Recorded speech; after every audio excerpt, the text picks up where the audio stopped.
Bismillahirrahmanirrahim. Assalamualaikum warahmatullahi wabarakatuh. Waalaikumsalam warahmatullahi wabarakatuh. Selamat pagi semuanya. Pagi. Gimana kabarnya hari ini? Sehat? Masih semangat? Masih dong, masih jam pagi harus semangat. Oke, baik. Sebelum kita memulai pembelajaran pada pagi hari ini, marilah kita berdoa. Ketua kelas bisa memimpin doa. Untuk mengawali kegiatan hari ini, mari kita berdoa.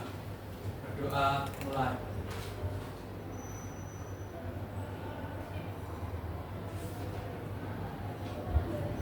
Berdoa selesai. Oke, terima kasih. Sebelumnya Mbak absen dulu ya.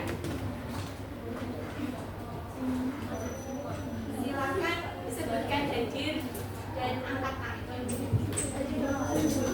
Abifah Zaratun, Ahmad Rijal, Abiza, Amelia, Andika, Anea, Sitalia, Bapak. Tujuan pembelajaran kita pada pagi hari ini yang pertama yaitu menjabarkan konsep pendapatan per kapita dan menghitung pendapatan per kapita. Topik pembahasannya yang pertama yaitu kita akan membahas mengenai pengertian pendapatan per kapita, yang kedua manfaat dari menghitung pendapatan per kapita, dan yang terakhir perhitungan pendapatan per kapita. Jadi dengan mengetahui pendapatan per kapita masing-masing negara, kita bisa membandingkan kesejahteraan dari negara satu dengan negara yang lain. Apakah suatu negara itu makmur atau tidak makmur? Jadi rumusnya dari pendapatan per kapita sama dengan pendapatan nasional dibagi jumlah penduduk. Nanti jangan bingung karena biasanya di soal diketahui PDB atau PNB. Nah, itu merupakan pendapatan nasional dibagi dengan jumlah penduduk.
Tersebut menjadi salah satu faktor paling penting dalam perhitungan pendapatan per kapita.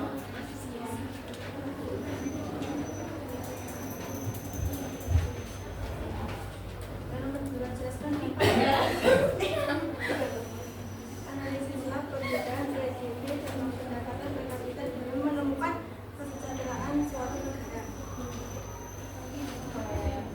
PDB termasuk ke dalam pendapatan nasional, sedangkan pendapatan nasional termasuk salah satu faktor dalam perhitungan pendapatan per kapita. PDB lebih fokus ke nilai total barang yang diproduksi suatu negara, sedangkan pendapatan per kapita berfokus pada ukuran pendapatan dari rata-rata jumlah penduduk yang ada di suatu daerah tertentu atau wilayah geografis dan dihitung berdasarkan periode tertentu yang satu tahun. Ya, terima kasih. Boleh izin ya? Boleh. Bisa berapa? Menurut saya bisa kemungkinannya kalau penduduknya rendah penghasilannya ikut rendah dan penduduknya tinggi penghasilannya tetap tinggi. Itu tergantung dari penduduknya di mana.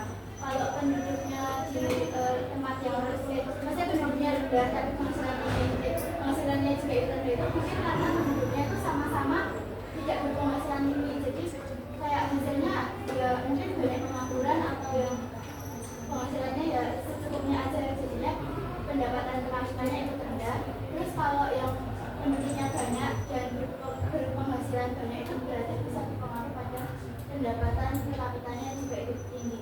Jadi menurut saya kemungkinannya tetap ada. Oke, ada yang lainnya? Silakan.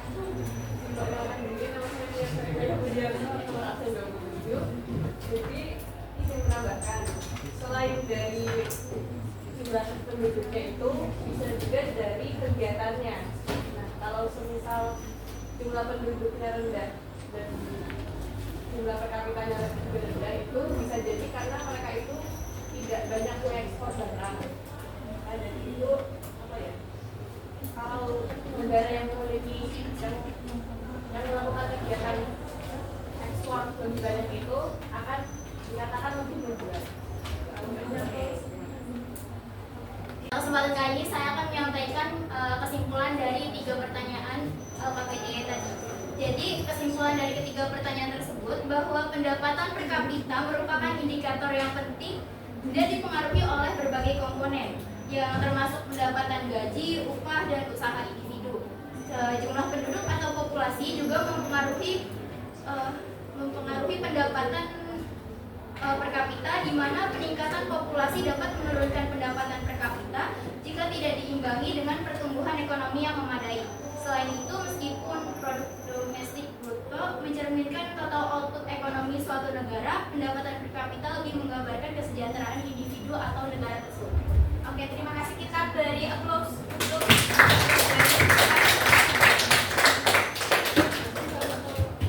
karena pembahasan kita hari ini mengenai pendapatan per kapita sudah selesai. Ada yang sebelum kita akhiri ada yang mau bertanya?